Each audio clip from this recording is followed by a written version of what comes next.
में सरस्वती वास कर जाएगी, शिक्षा का दामन आप थाम लेंगे तो एक पीढ़ी नहीं कई एक पीढ़ियों का भी जो कि आगे बढ़ता हुआ चला जाएगा।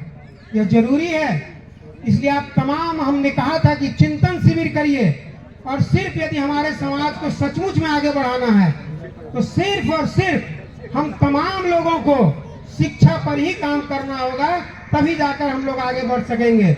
उनके वक्ता बतला रहे थे कि हम लोग में आपस में बहुत सारा क्लेश है। यह हकीकत है कि यदि यादव आपस में लड़ना झगड़ना छोड़ देगा तो बिहार के जेलों में 60% संख्या घट जाएगा। यदि आप बिहार के जेल में आप करिएगा तो 60% जो है आपको ज्यादा भी मिलेगा। वहां पर आपको बंदी में कोई किसी न किसी कारण बस वहां जेल के अंदर में बंद है, तो वो किसका, उसका कारण क्या है? उसका कारण है शिक्षा। शिक्षा का अभाव है। लोभ, काम, क्रोध, ये सब भाई साहब आता है शिक्षा के अभाव से। यदि हम लोग लोभ की बात करेंगे, काम की बात करेंगे, तो सब पर अलग अलग प्रवचन है, लेकिन सब पर यदि प्रवचन देना है तो उस पर शिक्षा का ही आपको दामन थामना होगा। इस कड़ी में मेरा अपना गार्जियन सम्मान अभिभावक तुल श्यामनंदन जी ने परिचय दिया। मेरा नाम रवि रंजन है।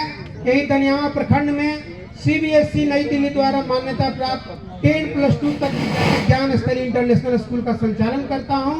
और विद्यालय में मैंने फतुआ में भी कहा था कि जब हम लोग सर्वे करते हैं, आप चले जाइए नीमी, दनाड़ा, कोल्हर, वहां पर यदि आप परसेंटेज, यादवों का पूरा बस्ती है, शिवचक, खुशियालपुर, तो आप वहां पर जब आप शैक्षणिक देखेंगे तो 100 में 2-4 मिलेंगे आपको। वहां से आने वाले बच्चों की संख्या 2-4 से ज्यादा नहीं है किसी विद्यालय में, हमारे यहाँ नहीं, दनियावा के किसी विद्यालय में। लेकिन अगल बगल के और जो कई सारे दूसरे जातियों का गांव है, यदि वहां से 10 बच्चे आ रहे हैं पढ़ने वाले हैं तो 8 बच्चे हम लोग के विद्यालय में आ रहे हैं, बाकी और जा रहे हैं। शैक्षणिक जागरूकता है। हम लोग जब बात करते हैं अपनी समाज में शैक्षणिक जागरूकता की, तो वो बात करेगा खेत का, खलिहान का।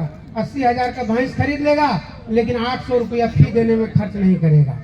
इसलिए ये सब चीजें छोड़नी होगी, तभी जो है हम लोग सचमुच में आगे बढ़ सकेंगे। और इस तरह के कार्यक्रमों का सही औचित्य निकल पड़ेगा, और जो दूर से जो तमाम विद्वान जन लोग आए हैं उनका आना सार्थक हो पाएगा। अदरवाइज इस तरह के कार्यक्रम सदियों से चलते आ रहे हैं, और जिन्होंने इसको आत्मसात किया, जिन्होंने इसके मूल बातों को अपनाने का प्रयास किया, यहाँ से जाइए तो दही चूड़ा का मत ख्याल करिएगा कि दही खट्टा है कि चूड़ा क्या है। ये ख्याल करिएगा कि जो सीतामढ़ी से, पटना से, कटिहार से जो कई सारे लोग आए हुए हैं, उनमें यह जागरूकता है, यह जज्बा है कि हमको अपनी समाज को आगे बढ़ाना है। इसीलिए उतना दूर से यहाँ पर चल कर आए हैं। बड़ी महान समानाएं ये सीतामढ़ी से कर रही हैं, कहाँ से लोग दूर दूर से आए हैं। और हम लोग पास से भी निकल कर यदि इनकी बातों को आत्मसात नहीं कर पाएंगे तो शायद इनका आना व्यर्थ हो जाएगा।